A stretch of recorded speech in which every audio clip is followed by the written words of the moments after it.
Welcome back then. So, the third episode, and we're going to start looking at real stuff now. So, this is symptoms and basic fault finding. So, the previous stuff has all been looking at different tools, things that you're going to need.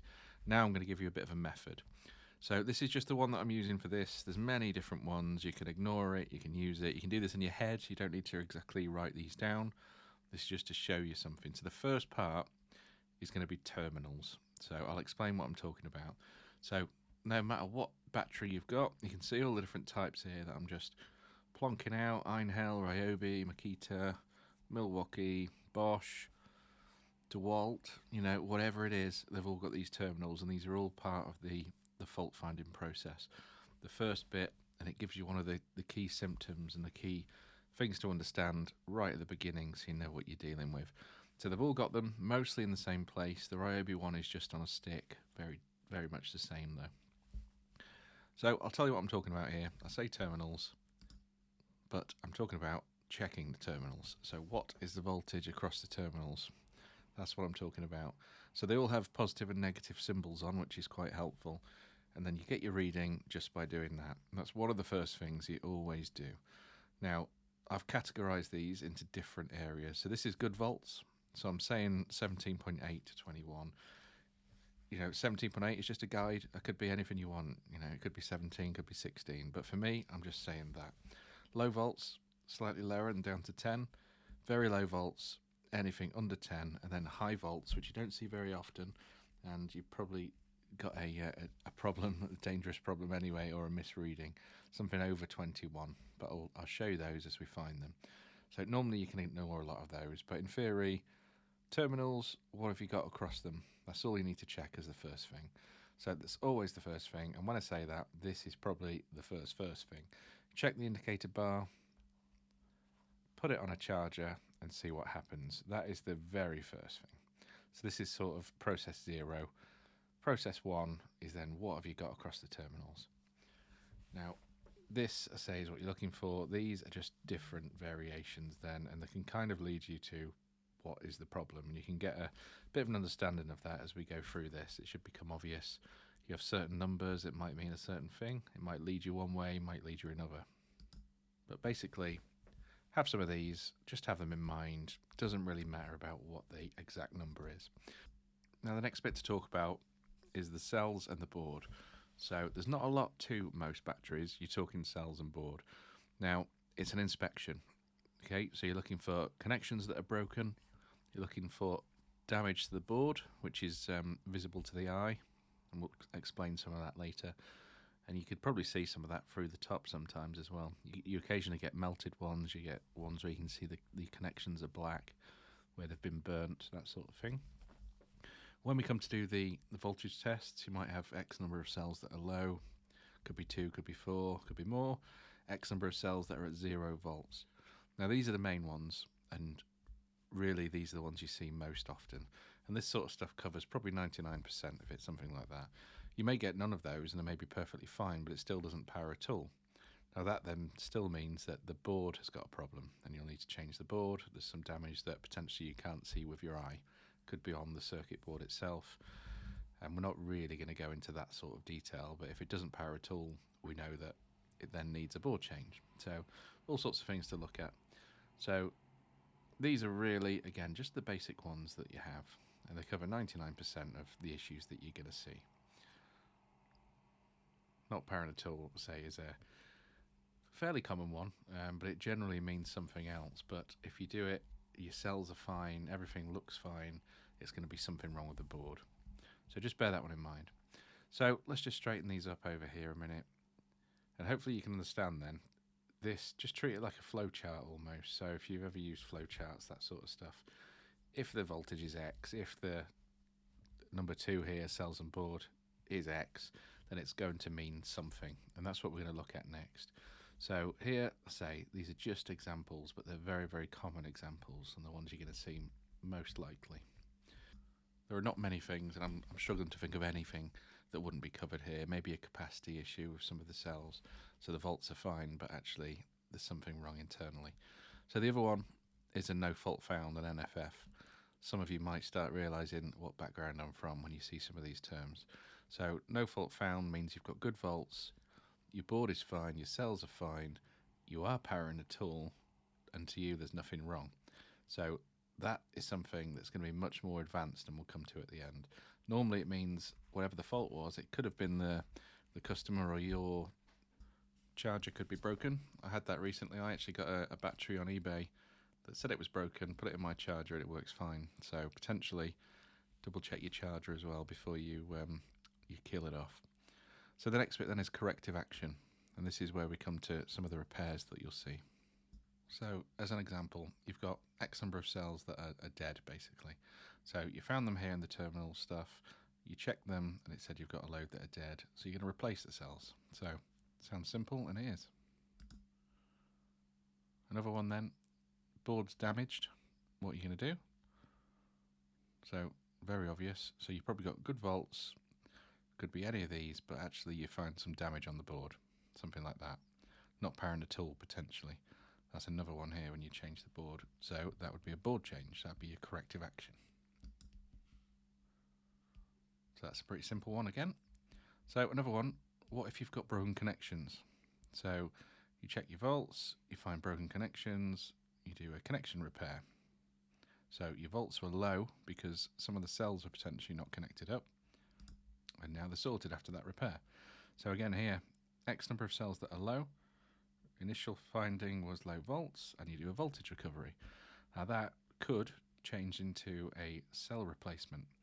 So if those are not possible to be recovered, or you recover them but then they drop again, you're then going to need to change those cells because they've lost their internal resistance and no longer function as they should.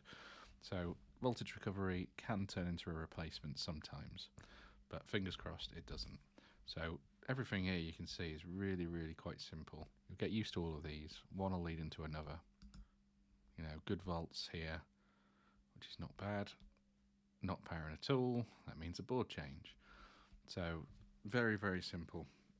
So keep these in your mind, not necessarily having to write them down like this, but they are very much the most common things that you're going to see. And just understanding how they link together is going to be a big part of this sort of training course. So that's it. So left to right, apologies, I think there we go, back into focus. So these are what you're going to see. This is what we're going to show you. I'm going to show you some fault finding now. These symptoms will go with that, and you'll see how we use it. I don't write these down normally, I just do it in my head. You can see there's not many things to think about. So always start with checking that indicator, putting it on a charger, seeing what happens. This doesn't tell you very much. If it goes green like this, you're going to have some cells, or one set of cells, that are at 4. If it's Christmas lights, you see it flash green to red all the time. That's something else, just tells you there's a problem, and there's probably nothing at 4. You can sometimes see in the end here as well, so you can see if the connectors are damaged. You can see if there's a load of bluey green type stuff coming out, so you know it's going to have water damage and be corroded. Lots of things you can see, you know, damaged board, damaged connectors, sometimes obvious from the outside. And you can see the silver there, it's actually better further away, but you can have a good look inside, just like that, and you can generally see if they're blackened and burnt or even bent, that tells you straight away that you know you're going to be doing a board change or something like that. Same with most of them. The DeWalt's you can see in as well. You see the connections there, and just about all of them are very, very similar.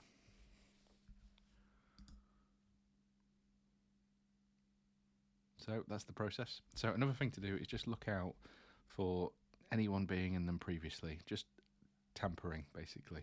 So on a Makita you do get a little white plastic dot that's stuck in there like a safety tab.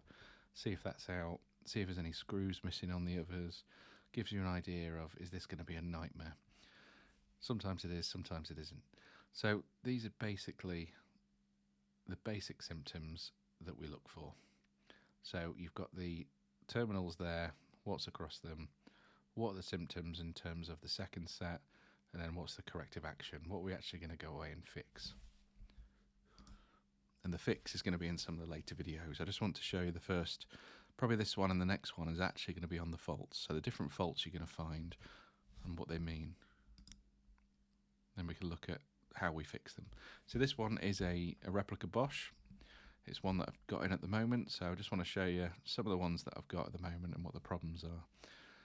So you'll see a lot of Milwaukee's, you'll see a lot of DeWalt's. This is just something different to show you. So terminals on here, positive and negative there, and you can see we're getting about 8 volts. So make a bit of space. Next thing we do then, at that point, and we've already checked this on a charger, doesn't have an indicator that does anything here. So what we'll do is we'll take the cap off. You can see we get one light basically, nothing showing us anything. As it's 8 volts, you'd expect it to be that low. So I say this is a replica, but it's very much basically the same as all of the others, same sort of setup and all the rest of it. So this is how the case is, simply the sides come off and the top. So we're going to check them same as we would anything else, just because it's a replica doesn't mean it's any different. So just remind yourself the polarity, if you like, on the top. So you've got positive there on the left, it is, and negative on the right. Let me zoom in a bit. So you can see they normally put these logos on, so it's quite good. So what we'll do is we'll check that here with it off. You see it would fit like that. Just do that. I do this when I'm coming to balance charge things or anything like that. Just remind myself so you don't reverse it. So you can check again just by touching the 2 main terminals there. Now that is a lot different, isn't it? I did that to confuse you. So this is a different one. So it came in a batch. There was 2 or 3 of these. So this one, we're looking about 16 volts. So when we get our little terminology tags out, if you like. So on the terminals, what have we got here then? So we've got 10 to 17. So we're going to say low volts. So that's where we're at the moment. We know that this pack is 16, which comes under our low volts. That's it. So that's all we need to do. So the next bit, cells and board. And you can see the board here is a tiny little thing on top. Just double check, have an inspection basically of the whole pack. Is everything connected? Are all the cells touching the little nickel strips at the end? And all these little wires, are they soldered down properly? Or any of those come off? So don't prod around too hard and use something plastic, I'd advise, like this little spudger. You don't want to be stabbing around with a screwdriver here. And you can see here, everything is connected. All the ends are nicely touching there. And on top, everything's soldered down. So visibly, this is good. We don't know what's going on in case of something on the board that's broken in a circuit or anything like that. We just know that visually, this does look good. So we'll go down and check the cells. So that is probably what we're looking for, which is good. All balanced so far. And that one's dead. So we can see we've got a dead set there and balance at the end. So this is really simple then. So that one, there's 2 there in a row because they're in parallel there in the pack. Those 2 need to be replaced. So generally what I do is I get a pen and put a big X on it. But here we know that X number of cells, in this case it's 2, are at 0 volts. So that's the problem. So we had low volts, and that is because section 2 here, we've got 2 cells that are dead. So pretty obvious, hopefully here, the corrective action. What do you think it is? It is to replace those cells. So nothing too strenuous. That was a simple one, wasn't it? So here's another one, another example. We've got the flashing light there. Pop it on the charger like I mentioned before. Here, straight to green. So in here we have a set or more that are at 4 volts. So then we go to our 1, 2, 3 type scenario. Check across the terminals, and we got 12.5. So that was in the low category, I believe. So we'll come to that. So what we'll do is we'll get this open. Speed this up a bit.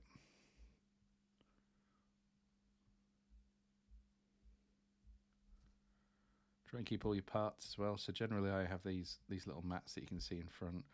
I also use the little pack out boxes that come in the little organisers. So pop the top off. Normally it comes off just in your hands, but sometimes you have to wedge it off a bit. Now to do your inspections here, you're going to have to clean it first. So you see all the dust everywhere. So get yourself a brush or something like that. Not a metal brush. I say that, it should be obvious, but hopefully, yeah, don't use a metal bristle brush. So just clean that off, and then you can actually see the terminals. So before, you couldn't really see if these things were connected or if there's any problem because it's covered in that stuff. So grab your spudger, just double check, don't go too hard here, just make sure everything is connected. So the board is connected down. You can see in the top right, there's a bit of corrosion there that's kind of leaked up. So sometimes you're lucky and they'll just pop out, but don't try and pull them too much because you'll break that board. So get a flat head and just wedge it up slightly. Some of the different brands are quite dangerous doing that. The DeWalt XR, you actually touch the cells when you're doing that, so you just got to be careful. Now here then you can see corrosion quite heavily on that right hand side. Focus. A little bit in the middle there at the bottom as well.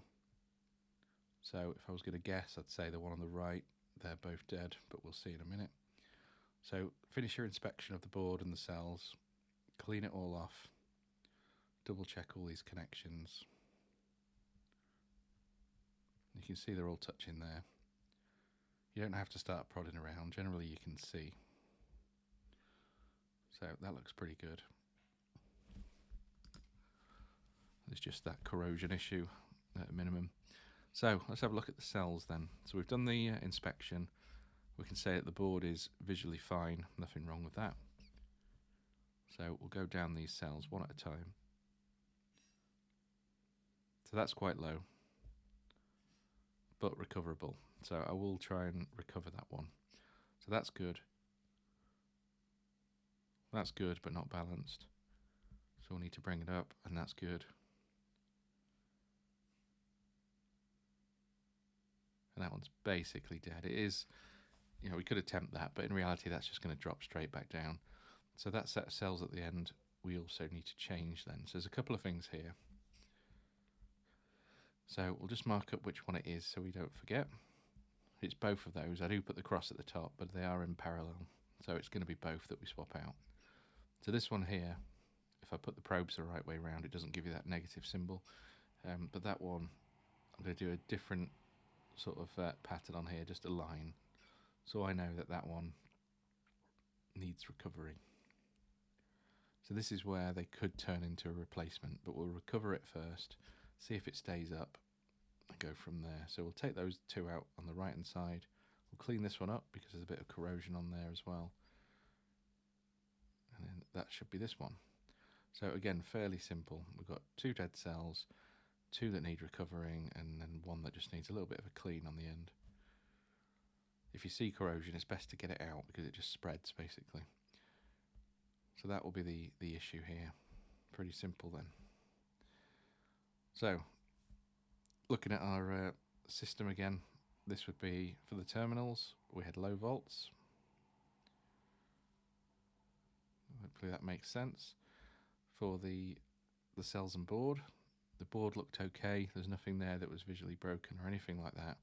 But we did find a couple of things actually. So we found the two cells that were dead, and we found the two that are going to need recovering. So X cells are low, they're the recovery ones, and X cells are at 0 volts. So a couple of corrective actions then. So here what we'll need to do, hopefully you picked up on this as we were going, you're going to have replacement cells and a voltage recovery. So that voltage recovery could turn into something else, but in theory, X number of cells that are low, X number that are dead. We're going to recover those and replace those. So that's the end of that one. What I'm going to do next week is very similar, Symptoms Basic Fault Finding 2. So that's going to be further symptoms, further fault finding activities, how we do certain things and look for certain things. So today was really showing you, dead cells, that sort of thing. We also looked at some cells that were low. So we'll look at some balance issues next week. We'll look at some board issues, that sort of thing. And we can try and look at different varieties of batteries. I've shown you Milwaukee's and Bosch today. They're all very similar, but I'll see what we've got in the workshop next week, what comes in on a day-to-day basis. Not flex faults yet, but we'll get to that. So thank you again, and we'll get onto the repairs very soon, but we just need to cover all the different faults and symptoms before we do that. So not too long now. thank you for coming back, and I'll see you next week, hopefully on Friday.